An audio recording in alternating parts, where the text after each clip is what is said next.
ಜಿಲ್ಲೆಯ ಶ್ರೀನಿವಾಸಪುರ ತಾಲೂಕಿನ ಗೌನಿಪಲ್ಲಿ ಗ್ರಾಮದ ಸಂತೆ ಮೈದಾನದಲ್ಲಿ ಭಗತ್ ಸಿಂಗ್ ಯುವಕರ ಬಳಗದ ವತಿಯಿಂದ ಅದ್ದೂರಿಯಾಗಿ ಗಣೇಶ ಚತುರ್ಥಿ ಹಬ್ಬವನ್ನು ಆಚರಣೆ ಮಾಡಲಾಯಿತು. ಗಣೇಶ ಮೂರ್ತಿಯನ್ನು ಪ್ರತಿಷ್ಠಾಪಿಸಿ 10ನೇ ವರ್ಷದ ಗಣೇಶನ ಉತ್ಸವವನ್ನು ಬಹಳ ಸಂಭ್ರಮ ಸಡಗರದಿಂದ ವಿಶೇಷವಾಗಿ ದೀಪಾಲಂಕಾರ ಹಾಗೂ ಹೂವಿನ ಅಲಂಕಾರವನ್ನ ಮಾಡಿ ವಿಶೇಷ ಪೂಜಾ ಕೈಂಕರ್ಯಗಳೊಂದಿಗೆ ಮಹಾಮಂಗಳಾರತಿ ನೆರವೇರಿಸಲಾಯಿತು.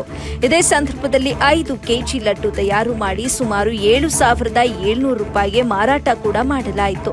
ಇನ್ನು ಪೂಜೆಗೆ ಆಗಮಿಸಿದ ಭಕ್ತಾದಿಗಳಿಗೆ ಭಗತ್ ಸಿಂಗ್ ಯುವಕರ ಬಳಗದ ವತಿಯಿಂದ ಅನ್ನ ಸಂತರ್ಪಣೆಯನ್ನು ಕೂಡ ಆಯೋಜನೆ ಮಾಡಲಾಗಿತ್ತು. ಇದೇ ಸಂದರ್ಭದಲ್ಲಿ ಗ್ರಾಮ ಪಂಚಾಯಿತಿ ಸದಸ್ಯರಾದ ಬಕ್ಷು ಸಾಬ್ ಮಾತನಾಡಿ ಗಣೇಶ ಹಬ್ಬದ ಶುಭಾಶಯಗಳನ್ನು ಕೋರಿದ್ರು. 10ನೇ ವರ್ಷವೂ ಬಹಳ ಅದ್ದೂರಿಯಾಗಿ ಹಬ್ಬವನ್ನು ಆಚರಣೆ ಮಾಡಲಾಗಿದ್ದು ಪ್ರತಿ ವರ್ಷ ಬಹಳ ಸಂಭ್ರಮ ಸಡಗರದಿಂದ ಹಬ್ಬವನ್ನು ಆಚರಣೆ ಮಾಡಲಾಗ್ತಾ ಇದೆ.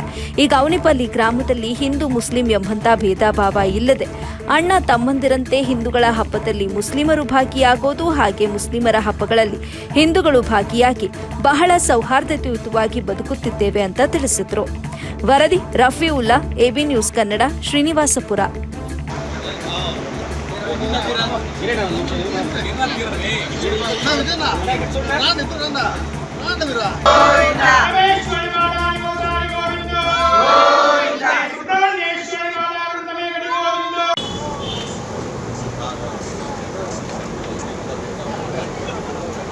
ಗೌನಪಲ್ಲಿ ಗ್ರಾಮ ಪಂಚಾಯತಿ ಗೌನಪಲ್ಲಿ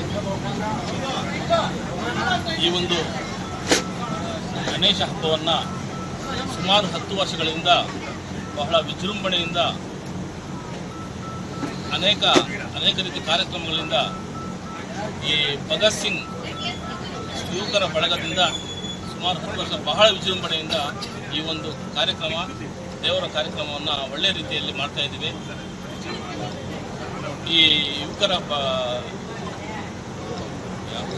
ಭಗತ್ ಸಿಂಗ್ ಯುವಕರ ಬಳಗಕ್ಕೆ ಈ ಗಣೇಶ ದೇವರು ಒಳ್ಳೇದು ಮಾಡಲಿ ಅಂತ ಸದಾಕಾಲ ಸ್ಮರಿಸ್ತಾ, ಮುಸ್ಲಿಮರು ನಾವು ಇವರ ಕಾರ್ಯಕ್ರಮಗಳಲ್ಲಿ ಭಾಗಿಯಾಗಿ ಅವರು ನಮ್ಮ ಒಂದು ಕಾರ್ಯಕ್ರಮಗಳಲ್ಲಿ ಭಾಗಿಯಾಗಿ ಒಂದು ಸೌಹಾರ್ದತೆಯಿಂದ ಏಕತೆಯಿಂದ ಈ ಒಂದು ಕಾರ್ಯಕ್ರಮವನ್ನು ನಡೆಸಿಕೊಂಡು 10 ವರ್ಷದಿಂದ ಬರ್ತಾ ಇದ್ದೀವಿ.